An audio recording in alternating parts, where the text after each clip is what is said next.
से चलाया है। ये एक तरह से भगवान की सेवा हो जाएगी। लेकिन मन और इंद्रियों को विषय भोग में उन्मत्त करके भोग विलासिता में, तो कह रहे भुक्तम जन्मनि जन्मनि प्रिय वधु, बहुत सुंदर सुंदर शरीरों को तुमने भोगा है। शक्चंदनाद्यम, बड़े बड़े सुगंधित द्रव्य, बड़े बड़े भोग भोगे हैं। लेकिन अहंकारस्तु न शांतम, मैं भोगता हूं। क्या कभी ये बात तुम्हारी शांत हुई कि अब मुझे नहीं चाहिए कोई भोग?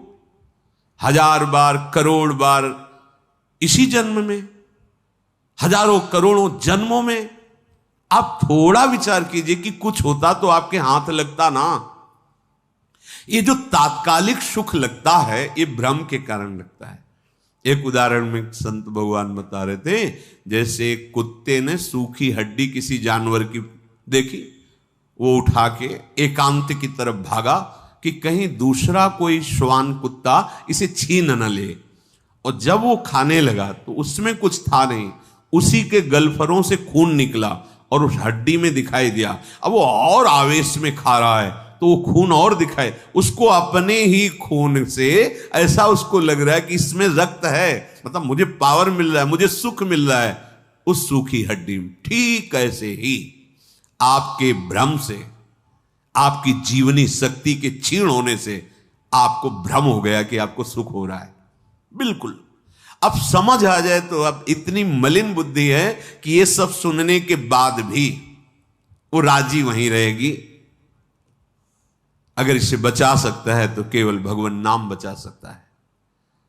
नाम बल अगर हृदय में जागृत हो गया, सच्ची, चाहे जितना ज्ञान बघारो, बातें करो, वैराग्य की बातें करो, ये भोग इतने प्रबल हैं कि अगर नाम जप नहीं चल रहा है तो फंस जाओगे। यही विपत्ति, भोगों में फंस जाना। कहे हनुमंत विपत्ति तब सोई, जब तो सुमिरन भजन। बात मानो, ऊपर से आकर्षण करके दिखाया जाता है कुछ और, मिलता है कुछ और, हाथ नहीं लगता कुछ नहीं। आप हमारी बात को समझ रहे हैं? शरीराकर्षण से हमें प्रलोभित करती है माया, परस्पर शरीराकर्षण से। इसके बाद जिन सुखों की हम आकांक्षा करते हैं वो कहां हैं? फिर उसके बाद आपके हाथ क्या लगा? वासना, तृष्णा, जो और जलाएगी। या तो वो नहीं मिला जो मैं ढूंढ रहा हूं, शायद उसमें होगा, उसमें पूरा जीवन नष्ट हो गया। भुक्तम जन्मनि जन्मनि, अनेक जन्मों से तुम ऐसा ही अभ्यास करते चले आ रहे हो। अभ्यस्ता च समस्त शास्त्र विततिर मोहस्तु नास्तम गत। बोलो, इतने तुमने भोग भोग लिए, क्या तुम्हारी भोगने की तृष्णा शांत हुई? नहीं, और बढ़ गई। हां, जैसे अग्नि में सहाते सहाते घी डालो तो और प्रज्वलित होती है, ऐसे ही भोग भोगने से भोग वासना और प्रज्वलित होती, बढ़ती है। न शांतम, वो कभी शांत नहीं हुई। देख लो, जब से सृष्टि हुई इसी आकर्षण में, इन इंद्रियों के भोगों में फंसे हैं। दूसरी बात कह रहे हैं, तुम्हारे अंदर यह है कि मैं कुछ ऐसा कर लूं जिससे मेरा नाम हो जाए। तो कह रहे हैं एव सुयसो ववर्जितम, बहुत जन्म ऐसे तुम्हारे हुए हैं जिसमें तुम देवराजेंद्र भी बने होगे, बड़े लोकपाल भी बने होगे, आदि आदि।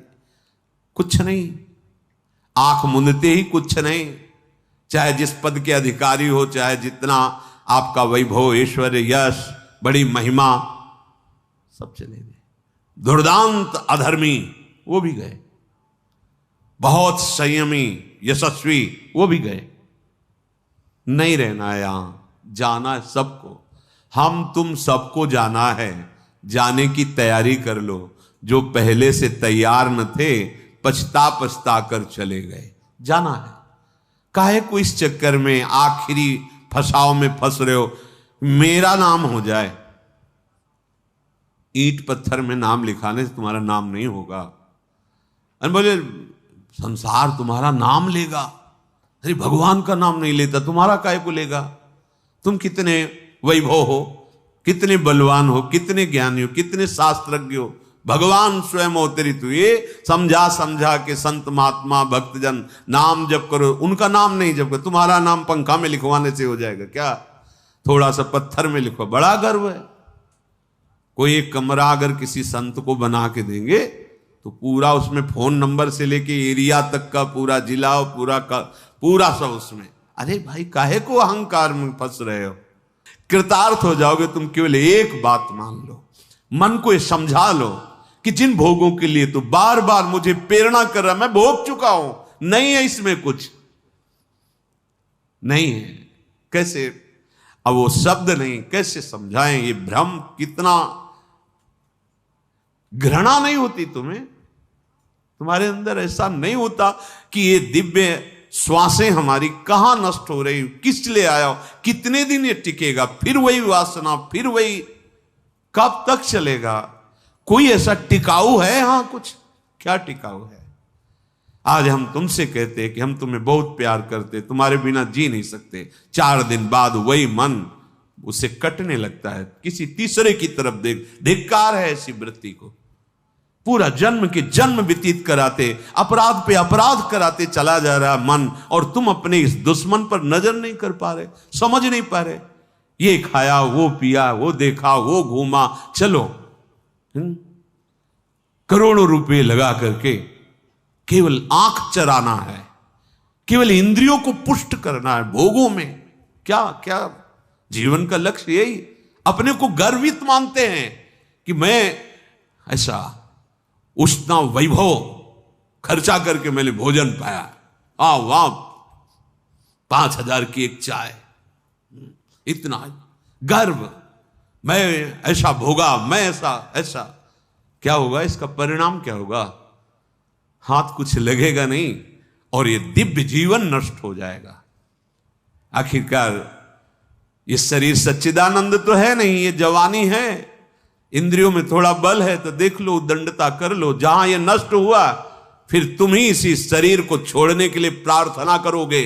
जब दंड उपस्थित होगा तो कहोगे भगवान उठा लो। तो तुमने पहले तो भगवान के पास जाने वाली बात तो कोई की नहीं, तो काहे को उठा ले? जहां जहां भोगे हो, भोगो तुम उनको। उन्हीं इंद्रियों को देखो कैसे सड़ती हैं, कैसे तुम्हें कष्ट देती है। वही मन देखो जिसके अनुसार तुम चले हो, आज तुम्हें जीने नहीं देगा, तुम्हें मरने के लिए प्रेरणा। मरने के बाद कोई व्यवस्था नहीं है, क्योंकि आपने मरने की तैयारी की नहीं थी। भगवत चरणारविंद का आश्रय लिया, फिर भटको नवीन शरीर, और वही दुष्ट मन तुम्हारे साथ। जहां जाओगे आपके पिंड नहीं छोड़ने वाला है मन, जब तक इसे भगवान के हवाले नहीं कर दोगे। सावई मनहा कृष्ण पदार्थ, इसमें निष्ठा काम करेगी।